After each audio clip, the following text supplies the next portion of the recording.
Here's a quick video to show you some of the functionality on the PLC 300 of how we set out temporary points.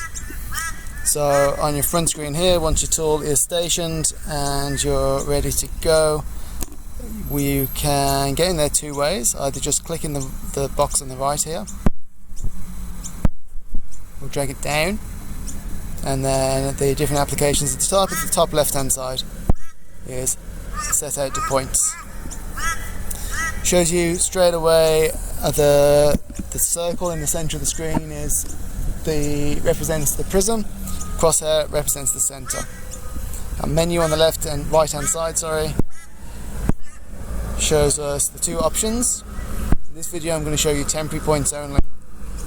What we mean by temporary points are it's smart points, and you can predetermine what you're looking for through these point types. So endpoint is pretty self-explanatory. It will go straight to the end. If you tap the same line again, it will go to the other end of the line. Midpoints, same thing, but it goes to the center. Center point will only pick up on circles. So any circle which is drawn in AutoCAD or any circle within the DWG, it will automatically find the center point.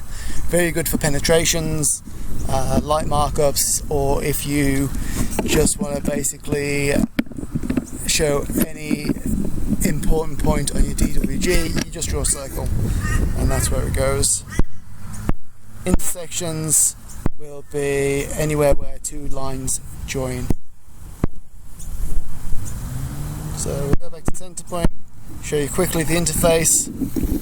So as I say, the circle represents the prism, crosshair is at the center point, and the arrow it's assuming you're facing the PLC 300.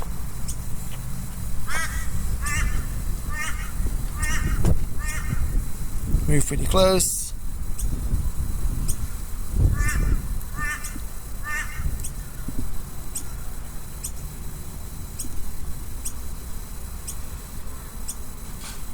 There we go. Hit measure and the point is set.